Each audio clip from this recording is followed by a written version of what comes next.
دیوبند نے اسلام کا پرچم دنیا میں لہرایا ہے، ظلم و ستم کے دور کے اندر حق کا دیپ جلایا ہے۔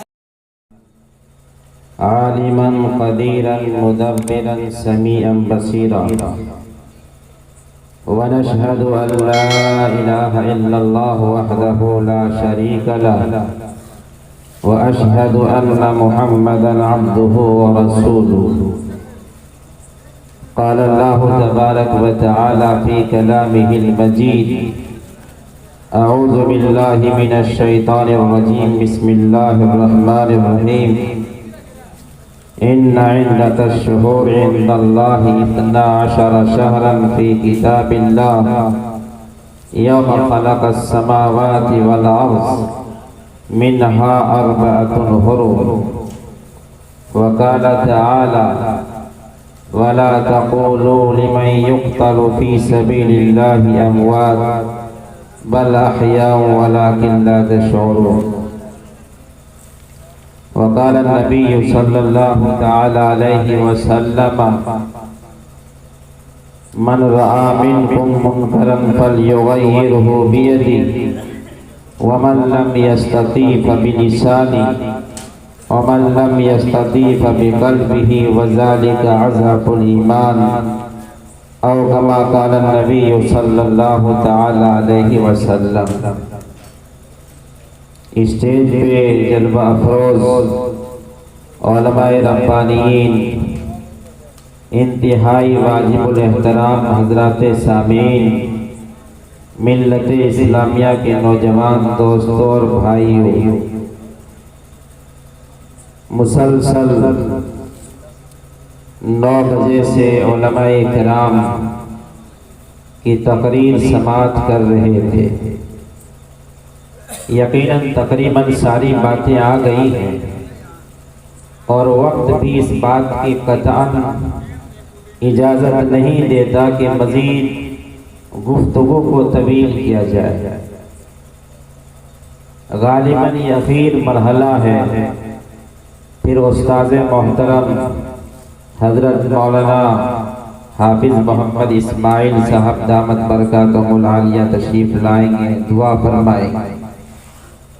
اب وقت مختصر ہے، اس حضرات ہم سب ایک جائزہ لیں، ایک اپنے آپ کا محاسبہ اخیر میں کر لیں، اور بھی اس پروگرام کا اختتام ہو۔ باتیں ساری آ گئی ہیں، اور میں آ رہا تھا اسی وقت کسی نوجوان کے طرف سے آواز آئی کہ یہ جلسے جلوس یہ محرم کو ختم کرنے کے سلسلے میں ہے۔ تقریباً مفہوم ان کا یہی تھا۔ میں اس بات کی وضاحت کر دوں اپنے نوجوان دوستوں اور بھائیوں سے، یہ علماء کرام کی مضبوط ٹیم اور پنیارہ کے علماء اور حفاظ نے اس پروگرام کا جو انعقاد کیا ہے، وہ اسی بات کو بتلانے کے لیے منعقد کیا ہے کہ محرم منائیں، لیکن علماء کرام صرف اس بات کو بتانے کے لیے آئے کہ محرم کے انداز سے بنائیں۔ ایک مسلمان کا جو شیوہ ہے محرم منانے کا، اسلام میں اور شریعت نے جو پیغام دیا ہے اس اعتبار سے ہم محرم منائیں۔ محرم منع کرنے کے لیے ہم سب نہیں آئے ہیں، محرم منانے کا طریقہ بتانے کے لیے آئے تاکہ اس نہج پہ ہم محرم منائیں۔ محرم منائیں، لیکن محرم کس طریقے سے منائیں گے؟ محرم میں ایک مسلمان کی حیثیت سے مسلمان کو محرم کیسے بنانا چاہیے، محرم کی کیا حیثیت ہے اور کس انداز سے محرم کو منانے کی ضرورت ہے، اس بات کو بتانے کے لیے یہ علماء کرام کی ٹیم آپ کی اس اجلاس کا منعقد کیا ہے، اور باہر سے علماء کرام کو مدعو کیا ہے۔ تقریباً یہ بات واضح ہو گئی ہے کہ محرم کے حوالے سے شریعت میں صرف 2 باتوں کا ثبوت، 2 چیزوں کا ثبوت ملتا ہے۔ ہم صرف ان دو چیزوں کو کریں، باقی جتنی چیز ہے وہ خرافات ہے، واہیات ہے، جس کا تعلق شریعت سے نہیں ہے، قرآن سے نہیں ہے، حدیث سے نہیں ہے۔ ہم ان چیزوں سے گریز کریں۔ ایک مسلمان ایک ایمان والا ہونے کی حیثیت سے ایمانی طریقہ کار کیا ہونا چاہیے؟ ایک مسلمان ہے تو مسلمان کا شیوا محرم بنانے کے اعتبار سے کیا ہونا چاہیے؟ اس طریقے کو ملحوظ رکھتے ہوئے ہم محرم بنائیں۔ ایک تو اللہ کے نبی سرکار دو عالم صلی اللہ تعالی علیہ وسلم نے ارشاد فرمایا کہ رمضان کے بعد افضل ترین جو روزہ ہے وہ محرم الحرام کا روزہ ہے، اور اس کے بارے میں اس کی فضیلت بھی آپ کے سامنے آئی کہ اگر کوئی بندہ ایمان اور احتساب کی نیت کرتے ہوئے روزہ رکھتا ہے تو اس کے پچھلے سارے گناہ معاف ہو جاتے ہیں۔ میں اس بات کی بھی وضاحت کروں کہ رمضان المبارک کے روزے کی فرضیت سے قبل یعنی سن 2 ہجری سے پہلے یہ عاشورہ کا روزہ فرض تھا، اور سن 2 ہجری میں جب رمضان المبارک کا روزہ فرض ہوا تو اس کی فرضیت تو ختم ہو گئی، لیکن اس کے فضائل باقی ہیں، اس پر جو ملنے والے انعامات ہیں وہ باقی ہیں۔ اور وہ یہ کہ اگر کوئی ایمان و احتساب کی نیت کرتے ہوئے روزہ رکھے گا تو پچھلی ساری گناہیں معاف ہو جائیں گے۔ تو نمبر 1 ہر مسلمان ہونے کی حیثیت سے، ایمان والا ہونے کی حیثیت سے ہمارا شیوا کیا ہونا چاہیے کہ ہم روزہ رکھیں۔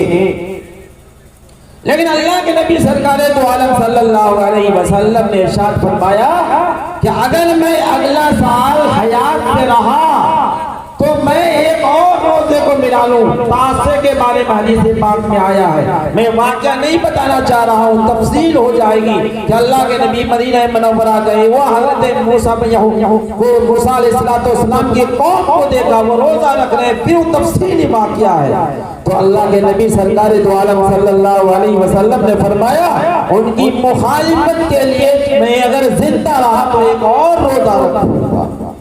لہذا ایک مسلمان ہونے کی حیثیت سے ہمارا شیوا، ہمارا فریضہ، ہمارا عمل یہ ہونا چاہیے کہ ہم 9ویں اور 10ویں کو روزہ رکھیں۔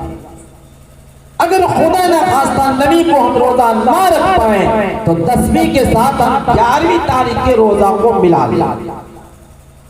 انشاءاللہ العزیز ہم سب روزہ رکھیں گے اگر ہم سب اس نیت اور جذبے کے ساتھ بیٹھے ہیں اور اس پیغامات کو دل پہ اتار لیں گے۔ میں بڑے اعتماد کے ساتھ آپ صاحب کے سامنے میں عرض کروں گا، آپ کا بیٹھنا، آپ کا رات جگنا اور اس پروگرام کا انعقاد کرنا، ساری مقصد میں آپ کو کامیابی ملے گی۔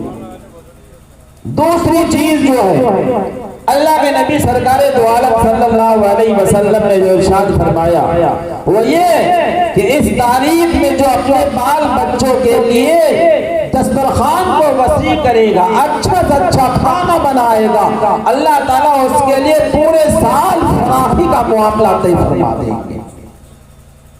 اس کے لیے اچھا انتظام ہو، لیکن اچھا انتظام سے مراد یہ کہ آپ اپنی حیثیت کے اعتبار سے، ایسا نہیں کہ کوئی سامان بیچ دیا کھانا عمدہ کرنے کے لیے، ایسا نہیں کہ آپ قرض لے کر کے کھانا عمدہ بنا رہے ہیں، آپ ایک اپنے اوقات کے اعتبار سے، اپنی حیثیت کے اعتبار سے، اپنے بال بچوں کے لیے اگر عمدہ کھانے کا نظام طے کریں گے، اللہ تعالیٰ پورے سال آپ کے لیے روزی کو فراخی فرما دے گا۔ قرآن اور حدیث میں یہ 2 چیزوں کا ثبوت ملتا ہے۔ باقی جو چیزیں ہیں اس کا یاد رکھنی چاہیے، شریعت سے کسی قسم کا کوئی تعلق نہیں ہے۔ آپ کے سامنے بھی بات واضح ہوئی کہ اللہ تعالیٰ نے جس دن آسمان اور زمین کو پیدا کیا تھا اسی وقت مہینوں کی تعداد 12 مقرر فرمائی، جس میں سے پہلا مہینہ محرم کا، آخری مہینہ ذی الحجہ۔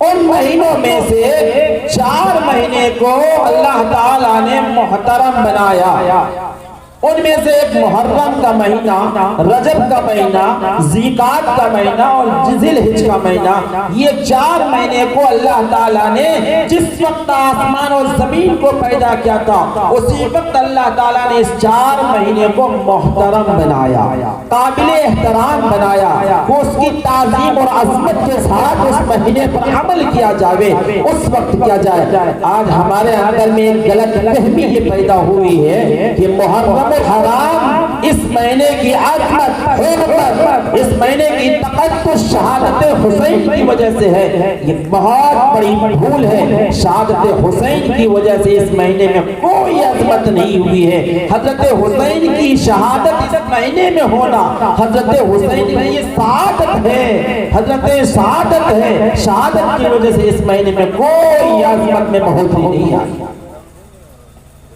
ورنہ تاریخ کے واقعات آپ دیکھیں گے تو بے شمار واقعات اس مہینے سے منسلک ہیں، بے شمار واقعات۔ حضرت ابراہیم علیہ السلام کو نار نمرود میں ڈالا، اسی میں آپ کی تو حضرت یونس علیہ السلام کو مچھلی کے پیٹ سے رہائی ملی تو اسی تاریخ میں، حضرت موسیٰ علیہ السلام کو فرعون کے ظلم و ستم سے نجات جو ملی ہے اسی تاریخ میں، حضرت عمر فاروق پر جو قاتلانہ حملہ ہوا اسی تاریخ کو، اور حضرت عثمان کو منصب خلافت کے سے جو سرفراز کیا گیا اسی مہینے سے، اور اگر قیامت بھی آئے گی تو محرم الحرام ہی کا 10 تاریخ ہوگی اور جمعہ کا دن ہوگا۔ اتفاق سے یہ بھی محرم الحرام کی 10 تاریخ جمعہ کا دن پڑ رہا۔ تو ایک واقعہ نے انیک واقعہ اس سے پہلے ملے ہوئے ہیں۔ یہ جو ہم سوچ رہے ہیں کہ شہادت حسین کی بنیاد پر اس مہینے کی عظمت ہوئی ہے، اس کی فضیلت آئی ہے، یہ ہماری بھول ہے، یہ حقیقت ایسا بالکل نہیں ہے۔ اب رہی بات یہ کہ آج جو معروف اور مشہور ہمارے سماج میں ہے، اور سماج میں ہمارا یہ ہے کہ محرم کو جس طریقے سے جو مروج ہے عام طور پر لوگ محرم منا رہے ہیں، یہ ڈھول تاشے باجے گاجے کے ساتھ عام طور پر منایا جا رہا ہے۔ ہم سب کو ایک مسلمان ہونے کی حیثیت سے اس کے پس منظر کی جانکاری ہونا ضروری ہے۔ اولا ہم لوگ طے کریں اور دیکھیں کہ آج ہم یہ نشان کھڑا کرتے ہیں، یہ گانا بجانا تاشا اور باجا گاجا کرتے ہیں تو جہت ہے۔ مجھے یہ بتائیں کہ یہ ماتم حسین کی بنیاد پر کر رہے ہیں یا خوشی کی وجہ سے کر رہے ہیں؟ کوئی ایک تو رخ ہوگا۔ اگر ماتم کر رہے ہیں تو ماتم کی شریعت نے اولا اجازت نہیں دی ہے۔ سوگ منا رہے ہیں تو سوگ منانے کی اجازت بھی اگر دی ہے کسی کو تو 3 دن تک کوئی مر جائے تو اس کی یاد میں سوگ منائے 3 دن تک، 3 دن سے زائد نہیں، اللہ کہ کسی عورت کا اگر شوہر مر جائے تو وہ سوگ منائے 4 مہینہ 10 دن تک۔ اور حضرت حسین کی شہادت کا واقعہ کب پیش آیا ہے؟ لمبی سی مدت ہو گئی، لمبا زمانہ گزر گیا ہے، اب بھی اگر کر رہے ہیں تو گویا ایک ڈھونگ رچایا جا رہا ہے۔ حضرت حسین سے کوئی عقیدت نہیں، کوئی محبت نہیں ہے، اس لیے اگر ہم ماتم کرتے ہیں تو ماتم کی اولن اجازت نہیں، اور اگر شہادت حسین کی وجہ سے آپ ماتم کریں گے تو حضرت حسن کو جو زہر دے کر کے یہ شہادت واقعہ ہوا اس پر کیوں ماتم نہیں؟ اسی مہینے میں حضرت عمر فاروق کی جو شہادت کا واقعہ پیش آیا اس میں نہیں، بلکہ اس پورے سال میں کوئی ایک دن تاریخ خالی نہیں ہوگا جس میں کوئی بڑی سے بڑی شخصیت عظیم ہستی کی شہادت کا واقعہ پیش نہ آیا ہو، ایک عظیم ثانیہ پیش نہ آیا ہو۔ عید تقریب سمیت کوئی دن خوشی کا نہیں ہوگا، ماتم ہی ماتم کا ہوگا۔ اس لیے ماتم کی اجازت نہیں، اور اگر آپ خوشی منا رہے ہیں تو گویا یزید کے طریقوں کو اپنا رہے ہیں، یہ بھی ایک مسلمان کے لیے اجازت نہیں دیتا ہے، وہ تو غیروں کا طریقہ۔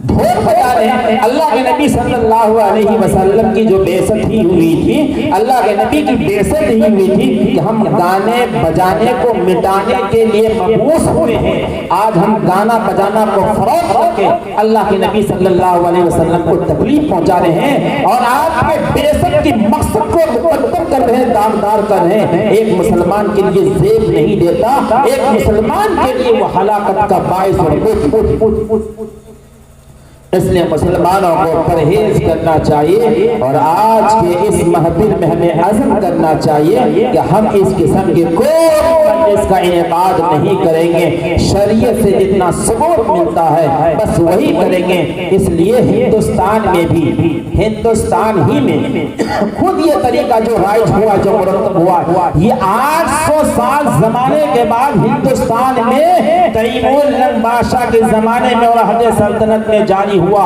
800 سال تک ہندوستان اس ناپاک رسم سے، اس ناپاک طریقے سے ہندوستان پاک رہا۔ خود چشمدید گواہ جو مارکہ آرا اور کربلا میں آپ کے لڑکے زین العابدین تھے، وہ زندہ رہے جب تک انہوں نے اپنی زندگی میں اپنی باپ کی شہادت کے لیے یہ ڈھول تاشے باجا گاجا اور نشان کھڑا نہیں کیا، تو کیا ہم اس کے زیادہ مستحق ہیں؟ کیا امام بخاری نے کبھی کیا؟ کسی کتب نے کیا؟ کسی ابدال نے کیا؟ کسی بزرگان دین نے کیا؟ جب کسی نے نہیں کیا تو آج ہم اس قسم کے جو دھوم رچاتے ہیں، اس قسم کے جو خرافات اور واہیات مچاتے ہیں، جان لو مسلمانوں یہ طریقہ شیطانیت کا ہے، اسلام اس کی بالکل اجازت نہیں دیتی ہے۔ اس لیے آج ہمیں اس بات سے تہیہ اور عزم کرنا چاہیے کہ انشاءاللہ العزیز آج کے بعد ہم اس قسم کا کوئی کام نہیں کریں گے۔ ہوتا یہ کہ یہ کام کرتے ہیں، ادھر عورت کی جھرنی کے لیے جھرنی نما جھرنا جھرنی بنا کر عورتیں کھیلتی ہیں، جبکہ عورت کی آواز بھی پڑھتا ہے، نماز میں تلاوت قرآن بھی آواز سے نہیں پڑھ سکتے، زور سے قرآن پاک کی تلاوت نہیں کر سکتی ہے، کیا عورت کو جھرنی لے کر گانا کی شریعت نے اجازت دے دیا؟ یہ سب شیطانی طریقہ ہے، یہ شیعوں کا ایجاد کرتا ہے۔ ہم سب کو توبہ کرنا چاہیے اور ایک عزم کرنا چاہیے کہ آج کے بعد سے اس قسم کے خرافات ہماری اس قوم میں نہیں ہوگا۔ اگر ہمارا بال بچہ کرے گا، حتی الامکان ہم قدرت اگر ہے تو ہاتھ سے ہم روکیں گے، اس کی صلاحیت نہیں تو زبان سے اس کی مذمت بیان کریں گے، روکنے کی کوشش کریں گے۔ اور کہا کہ اگر کچھ نہ ہو تو دل سے برا مانے، اس کے مجلس میں شرکت نہ کرے، اس سے بائیکاٹ اپنے آپ کو رکھے، اور فرمائے یہ ایمان کا سب سے کم ترین درجہ۔ اس لیے مسلمانوں ہم سب کو چاہیے کہ بہت تفصیل گفتگو ہوئی ہے، باتیں بہت آئی تھی کہ تفصیلی آپ کے سامنے میں واقعہ اور شہادت حسین کی واقعہ کو سامنے رکھتے ہوئے کچھ تطبیق کی باتیں اور گفتگو کی جائیں۔ بس میں یہ عرض کروں کہ اور ہم سب یہ عزم کر لیں کہ یہ طریقہ اپنوں کا نہیں، یہ غیروں کا۔ آج ہم لوگ امام باڑا بناتے ہیں، باڑا کے معنی کہاں جہاں جانور باندھا جاتا ہے، اس کے لیے ہم کہتے ہیں امام باڑا۔ وہ حضرت حسین کے وہاں رکھتے ہیں، وہاں محمد بناتے ہیں، وہ باڑا اپنے لیے محل، اپنے لیے منزل، اور حضرت حسین کے لیے باڑا جہاں بکریوں کو باندھا جاتا ہے، بھیڑوں کو باندھا جاتا ہے، اس کے لیے یاد رکھنا چاہیے حضرت حسین کے لیے امام کا لفظ ہی جو ایجاد کیا گیا یہ بہت سوچی سمجھی سازش ہے، اس کے پیچھے پس منظر ہے۔ یہ صحابی اگر ہے تو صحابی کے نام کے سامنے میں امام کسی کے سامنے میں نہیں، تو یہ ان کے سامنے میں کہاں سے آ جائے گا؟ یہ بھی ایک سوچی سمجھی سازش کی بنیاد پر امام کا نام بڑھایا گیا ہے، حقیقت میں امام کا تعلق ہی نہیں۔ آج ہم لوگ تازیہ بناتے ہیں، تازیہ لوگ بناتا ہے، دیکھو ہم لوگ کہتے ہیں قرآن نے اس کی تفسیر کی، اتعبدون ما تنحتون، غیروں کو تو کہتے ہیں عقل سے پیدل ہو، خود ہی تراشتے ہو، خود ہی بناتے ہو، اسی کے سامنے میں نظر و نیاز چڑھاتے ہو، اسی کے سامنے میں مرادیں مانگتے ہو، پوجتے ہو۔ آج مسلمان تازیہ بناتا ہے، اپنے ہاتھ سے بانس کی کینچی بناتا ہے، اسی سے تازیہ بناتا ہے، رنگین کپڑا اور کاغذ چڑھاتا ہے، اس کو گنبد بنا کر حضرت حسین کا مزار بناتا ہے، وہی نذر و نیاز چڑھاتا ہے، وہی فاتحہ دیتا ہے اور وہی منت مانتا ہے، اسی کے سامنے میں سجدہ کرتا ہے۔ مجھے یہ بتاؤ غیروں کو تو کہہ رہے ہیں کہ اپنے ہاتھ سے بناتے ہو، اسی سے کوئی اپنا سوال رکھتے ہو۔ آج مسلمانوں، غیروں کو برا کہنے والوں، غیروں کو برا کہنے والوں، اپنے آپ کو ذرا سے محاسبہ کرو، اپنے غریبہ پہ ہاتھ دے کر کے سوچو کیا ہم عقل مند ہیں؟ اگر وہ اس کے سامنے میں پوجا کرتا ہے تو ہم بھی اس کے سامنے پوجا کرتے ہیں، تو ہمارے اس میں فرق کیا ہے؟ جبکہ اللہ کے نبی سرکار دو عالم صلی اللہ علیہ وسلم نے ارشاد فرمایا من تشبہ بقوم فہو منہم، جو جس قوم کی مشابہت اختیار کرتا ہے ان کا حشر انہی کے ساتھ ہے۔ یہ جو نظار، یہ جو ساری چیزیں کر رہے ہیں، یہ اصل غیروں کی نقالی ہے، ان کی درگاہ اور دسہرہ کی نقالی ہے۔ دسہرہ میں بھی ان کے یہاں بھی 10 دن، ہمارے یہاں بھی 10 دن ہیں۔ وہ بھی رام لیلا کی کہانی سناتا ہے، ہم بھی حضرت حسن حسین کا واقعہ سناتے ہیں۔ وہ بھی گویا کہ اس قسم کی باتیں کرتا ہے، ہم بھی اس قسم کی باتیں کرتا ہے۔ عقید میں وہ پسند کرتا، ہم پلام کرتے ہیں، لیکن دونوں کا آپ اور میننگ دیکھیں کہ پسند کرنے میں اور پلام کرنے میں فرق کیا ہے؟ دونوں میں سے ملتا ہے، معنی ہے اس کا ارتھ اور میننگ، اس کا ترجمہ، اس کا مفہوم ایک ہے۔ مسلمانوں جو سمجھو اور عقل کی ہوش سے، عقل کی پردہ کو چاک کر کے ہم دیکھیں کہ ہم کہاں جا رہے ہیں۔ شریعت نے تو کہا ہے کہ ایسے موقع پہ ہم روزہ رکھتے ہیں، لیکن ہمارے نوجوان بھائی اس دن شراب پیتا ہے، جبکہ شراب یہ اخبث الخبائث ہے، یہ راس المعصیات ہے، ساری برائیوں کا جڑ ہے۔ اس دن ہمارا نوجوان بھائی شراب سے مست ہوتا ہے، جبکہ وہ روزہ رکھنے کا دن ہے۔ یہ بڑا افسوسناک معاملہ ہے۔ اس لیے ہم مسلمانوں کو چاہیے ایک مسلمان ہونے کی حیثیت سے اپنی طریقے کو ہم سمجھیں، اپنی شعار کو پہچانیں، ہمیں کیا کرنا ہے اس کی پس منظر کو سمجھیں، اس کی تاریخ حقائق کو ہم جانیں، اس کے بعد ہم کچھ کریں۔ قرآن پاک میں فرمایا ایمان والو اسلام میں داخل ہو جاؤ۔ حضرات علماء نے تفصیل سلسلے میں کی ہے، ایمان اور اسلام میں کچھ فرق ہے۔ اگر فرق نہ ہوتا تو یہ نہیں بتایا جاتا ایمان والو اسلام میں داخل ہو جاؤ، ایمان جب لے ہی آیا تو اسلام میں داخل ہونے کو کہا جا رہا، پتہ چلا دونوں میں فرق ہے۔ حضرات مفسرین نے بیان فرمایا اسلام کہتے ہیں شریعت کے عین مطابق کھرے اتر جاؤ، شریعت کا جو معیار ہے اس پر اتر جاؤ، قرآن حدیث کے نتیجے پہ کھرے اترو۔ ایسا نہیں کہ ہم اللہ پر ایمان رکھے ہیں، اعتقاد تو ٹھیک ہے لیکن ہمارا عمل اس سے دور ہے، وہ مسلمان نہیں ہو سکتے۔ اگر ہم مسلمان ہیں تو ہمارا شعار شریعت اور قرآن کے مطابق ہو۔ اللہ کے نبی سرکار دو عالم صلی اللہ علیہ وسلم نے جو طریقہ بتایا اس کے مطابق ہو۔ مسلمانوں ابھی بھی حالت کی نزاکت کو سوچو، ابھی بھی ہم ناچ گانے کو نہیں چھوڑیں گے، ابھی بھی ہم عیاشی کو نہ چھوڑیں گے، ایسے حالات پر بھی نہیں چھوڑیں گے۔ ہم کب چھوڑیں گے؟ ہمیں کون سمجھانے آئے گا؟ یہ ساری بدعملیوں کا نتیجہ، یہ سارے حالات پیش آ رہے ہیں۔ مسلمانوں ذرا سمجھو حالات پہ ہے، ہماری اعمال کی وجہ سے یہ سارے حالات بدل رہے ہیں اور اب تک سب تر بدل بنتے جا رہے ہیں۔ ایسے موقع پہ ہمیں سمجھنے کی ضرورت ہے، شریعت کے مطابق چلنے کی ضرورت ہے۔ اگر ابھی بھی ہم شریعت کے مطابق چلنے کا عزم مصمم کریں گے، حالات میں انقلابات آئیں گے، اللہ تعالیٰ خیر کا معاملہ فرمائے گا، اللہ تعالیٰ شر سے دور، شر کو دور کرے گا، خیر پیدا کرے گا اور انشاءاللہ العزیز حالات میں تبدیلی آئے گی۔ اللہ تعالیٰ ہم سب کو کہنے سے زیادہ عمل کرنے کی توفیق عنایت فرمائے۔ اللہ تعالیٰ ہم لوگوں کو صحیح سوچ سمجھ کی صلاحیت پیدا فرماوے۔ اللہ تعالیٰ شریعت کے مطابق زندگی گزارنے اور شریعت کے مطابق جینے اور مرنے کی توفیق نصیب فرمائے۔ ربنا تقبل منا انك انت السميع العليم واخر دعوانا الحمد لله رب العالمين۔